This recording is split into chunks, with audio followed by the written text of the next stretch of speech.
Dewa Ruci itu, ini kisahnya salah satu Pandhawa. Pandhawa itu, saya sengaja nggak memasukkan filsafat wayangnya Sunan Kalijaga di ngaji yang ini. Kapan-kapan kita ngomong khusus tentang filsafat wayangnya.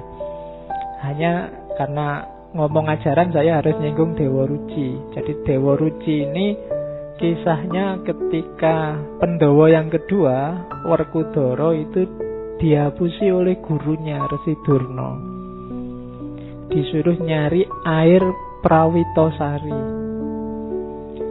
Werkudara ini Pandhawa yang ndak cerdik, ndak pinter, lugu, tapi punya kekuatan luar biasa. Dan karena yang nyuruh gurunya meskipun ndak masuk akal, dia berangkat. Berangkat yang pertama ke satu hutan di gunung, namanya hutan Tigrasara dan hutan Reksamuka. Di sana dia tidak nemu air, ketemu dua raksasa, namanya Rukmuka dan Rukmala. Tarung sama raksasa, menang dia, tapi nggak nemu airnya, terus kembali lagi ke gurunya Resi Durna. Resi Durna heran, padahal itu disuruh ke gunung itu biar ketemu raksasa itu dan kalah dan tewas, tapi bisa pulang menang. Terus sama Resi Durna, kalau gitu kamu kembali lagi, airnya nggak ada toh, kamu cari di tengah samudra, jalan kaki, nggak boleh naik kapal. Saudara-saudaranya mengingatkan, kamu itu dihapusi sama Resi Durna, tapi dia tidak peduli. Loh, yang nyuruh guru ya harus dilaksanakan apapun yang terjadi. Jalanlah dia ke tengah samudra. Di sana dia ketemu ular naga, namanya naga Amburnawa. Makanya mungkin di momen tertentu kalian lihat gambarnya Werkudara yang dililit oleh ular naga besar. Itu bagian dari ceritanya Dewa Ruci. Dan naga itu kalah. Tapi masih bingung Werkudara. Terus airnya itu di mana? Saat dia nyari-nyari di pantai, dia lihat anak kecil. Anak kecil ini wujudnya persis kayak dirinya tapi kecil. Itulah Dewa Ruci.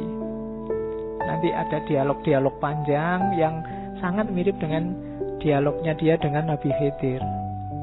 Sampai terakhir ada Dewa Ruci itu nyuruh masuk, kamu masuklah dalam diriku. Werkudara bingung lah, aku tinggi besar kayak gini, masuk dalam dirimu yang kecil seperti apa? Katanya Dewa Ruci, masuk aja. Dan akhirnya masuk lewat telinga ceritanya. Dan di dalam dia melihat macam-macam pengalaman yang luar biasa. Nanti di Dewa Ruci ada ceritanya. Detailnya, uraiannya menurut saya nanti di Suluk Linglung. Apa saja teori yang dari sana. Malam ini kita lihat sedikit-sedikit. Dan ini sangat simbolis. Orang yang sangat awam seneng aja lihat cerita kayak gitu. Ada tawuran dengan naga, ada tawuran dengan raksasa dan macam-macam. Nanti begitu ilmunya meningkat, dia akan paham. Oh, mungkin yang dimaksud Kanjeng Sunan itu dulu, ini simbolnya ini, itu simbolnya itu. Itu yang dimaksud dakwah pelan-pelan. Tidak ujuk-ujuk langsung diajari manunggaling kawula Gusti, diajari wahdatul wujud, kita harus ittihad sama Allah, pening. Tapi kalau pakai Dewa Ruci, pakai cerita-cerita kayak gini, mungkin sementara akalnya nggak nyampe, dia hanya cerita biasa. Nanti pada saatnya ilmunya tambah, wawasannya tambah, cerita ini jadi luar biasa. Sama kayak lagu-lagu, lir-ilir dan lain-lain. Sementara wawasanmu belum nyampe, dia cuma lagu anak-anak biasa aja. Tapi nanti ilmumu tambah, wawasanmu tambah, dia jadi luar biasa. Itulah yang bikin Al-Quran selalu nyuruh, bacalah, selalu nyuruh kita, pahamilah dirimu dan lingkungan sekelilingmu. Jangan merasa sudah, belum. Semakin nanti wawasanmu tambah, semakin kamu paham, oh selama ini saya pahamnya hanya sampai level ini, ternyata bisa lebih dari itu. Jadi jangan di satu titik pun kamu merasa sudah paham tentang apapun. Karena pemahamanmu saat ini sebatas sejangkauan wawasanmu. Siapa tahu nanti wawasanmu tambah, ya kamu lebih luas lagi pemahamanmu. Maka jangan berhenti. Cari ilmu harus terus. Minal mahdi ilal lahdi. Oke, simbolismenya itu ya. Itu saya tulis di situ. Kalau kisah Dewa Ruci ya sebenarnya simbolisme cerita Mangnunggaling Kawula Gusti. Air Perwitosari itu ilmu sejati. Kalau gunung sama hutan itu ya simbol halangan-halangannya. Rukmuka, Rukmala itu halangan juga. Halangan namanya Kamukten dan Kamulyan. Kalau Kamukten itu hubungannya sama kekayaan materi, Kamulyan itu kekayaan spiritual, status sosial. Orang mulia dan mukti. Ini juga jadi halangan kalau bagi orang sufi. Sering-sering orang berhenti di situ atau jadi merasa besar di situ. Duitnya tambah banyak, apa-apa bisa dibeli, segalanya bisa dipenuhi, mukti sudah hidup kita. Apalagi terus status sosialnya meningkat, mulia kita di tengah masyarakat. Dan ini harus dikalahkan. Jangan sampai kemuliaan dan kemuktian ini menjadi penghalang kita ketemu sama Allah. Karena kita merasa besar, merasa penting, merasa lebih dari yang lain. Itu harus ditaklukkan juga. Termasuk ular naga, nafsu, hasrat, ego. Kalau raksasanya kalah, ular naganya kalah, kita akan ketemu Dewa Ruci, ilmu sejati. Itu nanti simbolismenya.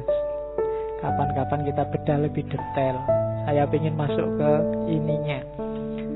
Ini bekal bagi Werkudara untuk nyari ilmu sejati, untuk bisa menaklukkan raksasa sama menaklukkan naga. Milikilah kualitas-kualitas ini. Yang pertama rilo, bahasa Arabnya ridho. Yang kedua legowo. Yang ketiga nerimo. Yang keempat anurogo. Yang kelima eling. Yang keenam santoso, yang ketujuh gembira, yang kedelapan rahayu, terus wilujengan, marsudi kawruh, semedi dan ngurang-ngurangi. Rada abot iki ketoke. Ya. Satu-satu. Ini bahasa Jawa ya, semoga ndak rumeng. Rilo itu bahasa Arabnya ridho. Bahasa gantinya itu ikhlas. Jadi ikhlas itu di luar hasrat. Hanya Tuhan, hanya Allah yang jadi awal dan akhirnya. Setelah itu legowo. Legowo itu apa? Boleh apa saja terjadi, tidak apa-apa. Itu legowo. Tidak memberati apapun. Kehilangan juga tidak apa-apa, asal bukan kehilangan Allah. Itu legowo. Punya apa saja tidak apa-apa, asal Allahnya tidak hilang. Itu legowo. Nilai dari A terus jadi E nggak masalah. Yang penting Allahnya nggak hilang. Dari punya pacar cakep terus diputus, dapat lagi, standarnya kok di bawahnya, ndak apa-apa, legowo aja. Ya, itu namanya legowo. Legowo bisa di awal, bisa di akhir. Kalau yang pasti di akhir itu nerimo. Kalau nerimo ini dapat apa saja oke. Ndak menyesal, ndak menuntut apa-apa. Bahasa agamanya qanaah. Punya wajah jelek, diterima aja. Ndak punya uang, diterima aja. Ndak pinter, IP jeblok, diterima aja. Oh, ini kan berat. Kita kan manusia hari ini susah nerima. Semua orang menuntut hari ini. Menuntut keinginannya agar terpenuhi, menuntut egonya agar terpenuhi, dan seterusnya. Jadi nerimo. Setelah itu rendah hati, anurogo. Tidak boleh sombong, tidak boleh aku, tidak boleh merasa besar. Terus eling. Untuk bisa 4 yang di atas itu harus eling. Eling itu bukan lawan dari tidur atau pingsan. Eling itu frekuensimu nyambung terus sama Allah. Eling. Mau apa aja kamu eling. Mau minum gini, ingat Allah terus bismillah. Kalau ndak eling, minum ya minum aja, haus ya Pak gitu.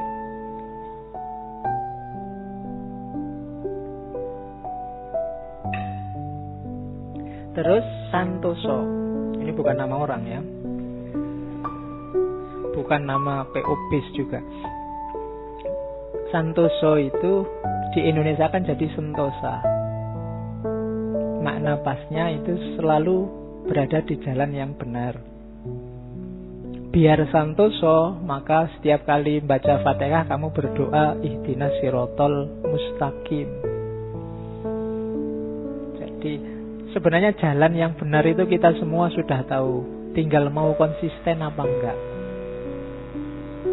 Biar hidupmu santosa, konsistenlah dengan jalan yang benar. Terus gembira. Untuk menuju ilmu sejati nggak boleh stres, nggak boleh depresi. Orang stres dan depresi itu orang yang tidak rilo, tidak legowo, tidak nerimo. Tapi kalau kamu rilo, legowo, nerimo, kamu mesti ceria terus. Nggak ada sumpeknya.